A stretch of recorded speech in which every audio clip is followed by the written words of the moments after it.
Mountaintop removal is a type of coal mining, and it's a process of literally using explosives to blow off the tops of the mountains, and then bulldozers and heavy equipment go in and pick up the coal and then eventually train it out. It's probably one of the most egregious environmental violations and human rights violations we have for coal mining, because even though it only provides 8% of our national coal production, it's devastated so much of our areas of Appalachia. Mountaintop removal is important to students in Chicago because when you flick on your lights and flick on your computers or flick on your iPods and recharge them, you're probably using energy that's generated by coal-fired plants that has been strip mined through the destruction of mountaintop removal of many, many communities in Appalachia and throughout the region. Coal is probably the deadliest, the costliest, and the dirtiest energy source we have. And Chicago plays a huge role in that because Chicago once was the world's largest coal market. Here in the 1890s of Chicago, we were running ads for clean coal. And of course, we hear about that a lot today. Every 10 years since the 1890s, we've trotted out that expression whenever the coal industry has some sort of environmental or workplace safety problem. There's no silver bullet to replace it. But what we need to do is look at not one single alternative, but a whole smorgasbord of opportunities which are really booming right now. The clean energy movement is really the economy we want to go to. Last year, wind potential and wind energy increased by 39% due to just a few dollars in the federal stimulus fund. And of course, we have more people now working in the wind industry than we do actually in the coal industry.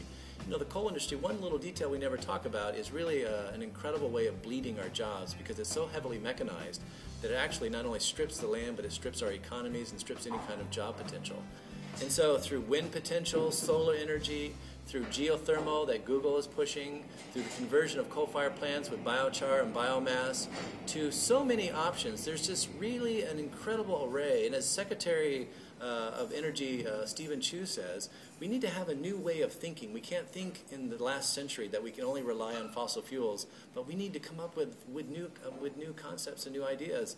And that to me is the exciting future, is that there are alternatives and we can have a coal-free future. You know, the Bank of America used to fund some of the most egregious mountaintop removal operations in Appalachia because you have to remember these coal companies, even if they're huge, still need financing behind them. They need bankers to write those checks for them.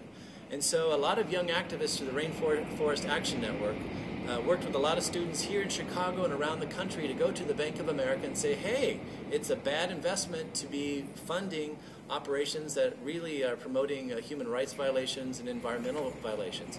And the Bank of America came out with a statement that they would no longer do that they would stop any kind of funding for mountaintop removal operations.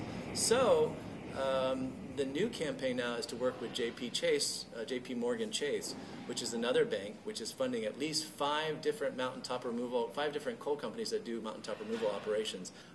And the second thing we have to do is start using our voices, that our politicians should no longer be in cahoots with the big coal industry. You know, the coal industry spent over $120 million last year on public relations campaigns, and that's why we're drowning in these clean coal ads. And then we have to look at the local communities.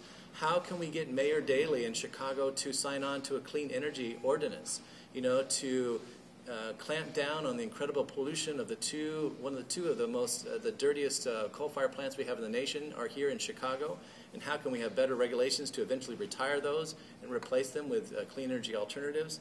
How can we begin to have better efficiency within the city itself? And how can the city of Chicago be the leader in clean energy, both through ordinances but also initiatives for a clean energy future?